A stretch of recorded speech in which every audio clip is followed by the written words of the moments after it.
Bueno chicos, pues aquí van los dos últimos vídeos de este tema. Recordad que estábamos hablando de la estrategia de posicionamiento y de cómo posicionarnos. Habíamos dicho que básicamente teníamos que hacer tres cosas. Primero, identificábamos cuáles eran las ventajas competitivas que aportaban valor al consumidor, es decir, qué atributos de nuestro producto eran importantes para el consumidor a la hora de comprarlos. Lo segundo, escogeríamos aquellos que eran los más adecuados, hoy veremos cómo, pero básicamente hoy veremos, en este vídeo veremos cómo, pero básicamente tenían que ser aquellos que se adaptasen mejor a lo que es mi empresa, a lo que yo puedo ofrecer y que también supusieran mayor valor para el consumidor. Y por último, lo que teníamos que hacer era comunicar y entregar eficientemente esos atributos, es decir, a utilizar nuestra herramienta de comunicación para explicar a nuestro público que disponemos de esos atributos y por supuesto luego entregarlos, no decir que los tenemos y no los tenemos. Os ponía un ejemplo fácil que nos va a servir para explicar toda esta parte, que era el caso del Hotel Eurostars Towers de Madrid, ¿no? Es un hotel que uno de sus grandes atributos o de sus ventajas competitivas es la altura, ¿no? Y es un hotel que primero ha utilizado esa idea como ventaja competitiva, es decir, ha identificado eso como un atributo que aporta valor al consumidor, su altura, que le permite tener las mejores vistas de Madrid, la ha escogido, la comunica en toda su publicidad, cuando aparece por televisión, en reportajes, etcétera, en su publicity, eh, comunica que tiene pues, sus vistas como una de sus grandes ventajas y la entrega eficientemente porque efectivamente tiene, pues desde su gimnasio, tiene una especie de mirador donde se puede ver, se puede utilizar pues, para ver la ciudad de Madrid, también desde su comedor, sus habitaciones tienen grandes cristaleras para que se pueda ver, etcétera, etcétera. ¿Vale? Bueno, pues lo siguiente que hacíamos, pues recordar, lo siguiente que habíamos hablado eran los tipos de diferenciación. Habíamos dicho que este hotel Eurostars Madrid Towers se diferencia por una característica física, que es sus vistas, su altura, pero que había otras cosas en las que nos podíamos diferenciar, ¿vale? Y ya pasamos al siguiente punto, que es cómo seleccionar esas ventajas competitivas. Es decir, primero recordar las habíamos identificado, pueden ser todas estas que veis aquí, y ahora vamos a ver cuáles de ellas deberíamos seleccionar, ¿vale? Entonces, lo primero de lo que vamos a hablar es cuántas debemos solucionar. Y aquí tenemos, seleccionar, perdón, y aquí tenemos dos extremos.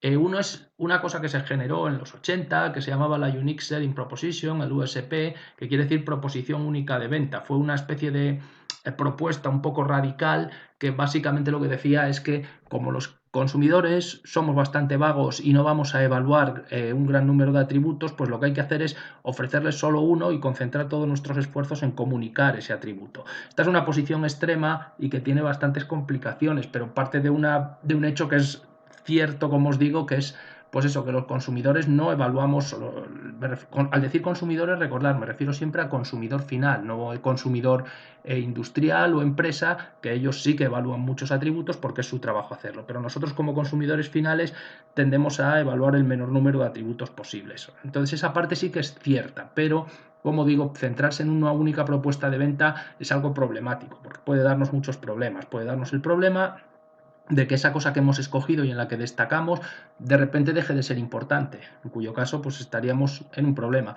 También puede darse el problema de que alguien sea capaz de copiarla eficientemente, con lo cual no tenemos otra cosa con la que competir con respecto a nuestros competidores, etcétera, etcétera. Hay muchos más problemas aplicables a esta USP.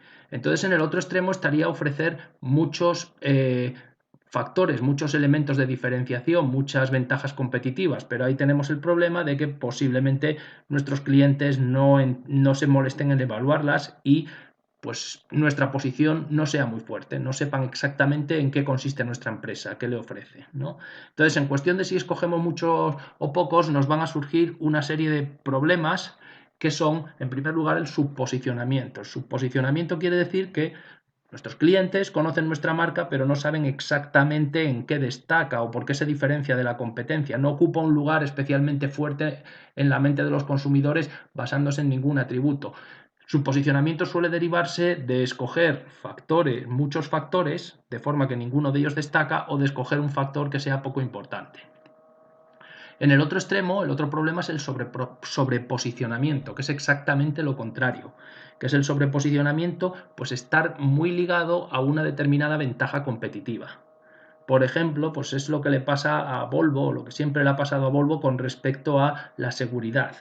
Volvo en los años 80 y los 90 se posicionó de forma muy fuerte con el atributo seguridad y eso quedó tan grabado en la mente de los consumidores que aunque ahora no quiera posicionarse tanto en ese atributo, quiera posicionarse en otros atributos, la gente sigue viendo Volvo como un coche básicamente muy seguro. ¿De acuerdo? Eso es lo que se llama sobreposicionamiento. A veces nos posicionamos de forma tan fuerte en un atributo que cuando queremos cambiar no podemos. Y luego está el posicionamiento confuso, que se suele derivar pues, de una característica, y es que a lo largo del tiempo en la empresa se suele pasar diferentes directivos con distintos puntos de vista, se suelen encargar la comunicación del posicionamiento a diferentes agencias de publicidad, y esto hace que el posicionamiento vaya cambiando a lo largo del tiempo de forma que no quede nunca claro en la mente de los consumidores. El ejemplo os lo he puesto aquí debajo con Burger King, que aquí tenéis una campaña en la que en la que se planteó a finales de los 80 o principios de los 90, no recuerdo exactamente la fecha, pero por ahí, que creó un personaje que se llamaba Herb the Nerd, que es este hombre que tenéis aquí, y que básicamente pues era una persona como que molaba muy poco, por decirlo coloquialmente, y que siempre decía, yo nunca compraría en Burger King, ¿no? Bueno, pues ese fue una idea, pero posteriormente pues se pasó a este tipo de posicionamiento que veis aquí, basado simplemente en las características físicas del producto, en que nuestras hamburguesas saben mejor. Y luego, pues hace como 4 o 5 años, pues teníamos esta otra campaña, pues utilizando a un actor. Entonces, como veis, pues no se va manteniendo un posicionamiento estable a lo largo del tiempo y no queda muy claro qué es lo que quiere comunicar aquí Burger King. ¿De acuerdo? Esa es una idea de lo que sería posicionamiento confuso. Hacemos cambios en la comunicación y en la elección de variables, en las variables que elegimos, y al final no queda muy claro pues en base a qué estamos posicionados, por qué se debería comprar mi producto. ¿Vale? Bueno, y aparte de la cantidad de ventajas competitivas que debemos escoger para posicionarnos, también están las características que deben tener. Entonces, las características son estas que veis aquí, que os las describo así rápidamente. En primer lugar, una ventaja competitiva debería ser importante, es decir, que lleve al consumidor o al cliente a comprar el producto, que le importe a la hora de tomar su decisión. Debe ser distintiva, es decir, debe de diferenciarme de la competencia.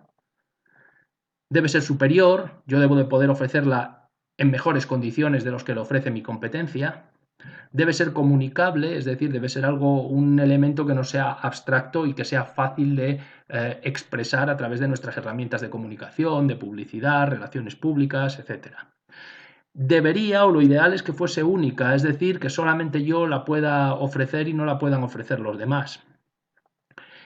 También debería ser accesible, es decir, puede que exista una ventaja competitiva que sea muy interesante y que de verdad haga que los clientes compren el producto, pero para mi empresa no está al alcance de mi empresa. Yo no puedo conseguir ofrecer un producto con esas características, por lo tanto no sería accesible.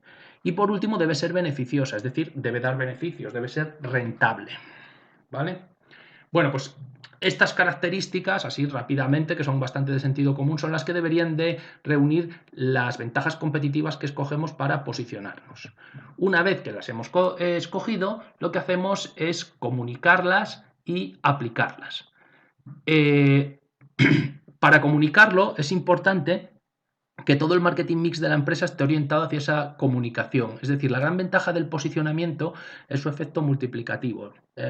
Todo el marketing mix, todo lo que hacemos con marketing mix, su eficacia se multiplica si tenemos un posicionamiento claro. Entonces, por ejemplo, es lo que os refería cuando hablábamos del hotel eh, eh, Eurostars Towers, ¿no? En Madrid.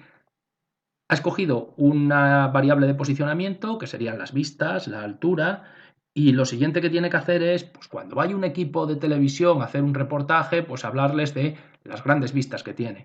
Toda su publicidad tiene que hablar de las grandes vistas que tiene, etcétera, etcétera. Pero para comunicar eso, lo que necesitamos, o es mucho más fácil de comunicar, si realmente lo que estamos ofreciendo, el producto que estamos ofreciendo, está orientado a esa característica. Si tenemos un mirador en altura, si las habitaciones claramente tienen todas grandes ventanales, eso, si te va, por ejemplo, un equipo de televisión a hacer un reportaje sobre tu hotel, pues es muy fácil mostrarlo y deja muy claro cuál es la ventaja competitiva que tiene ese hotel. ¿vale? Y luego lo último, lo que os decía antes, que a veces es difícil mantener un posicionamiento coherente a largo plazo, pues por cambios en agencias de publicidad, cambios en la dirección de las empresas, etcétera, que hacen que se vaya cambiando y que surja eso que decíamos del posicionamiento difuso, ¿vale?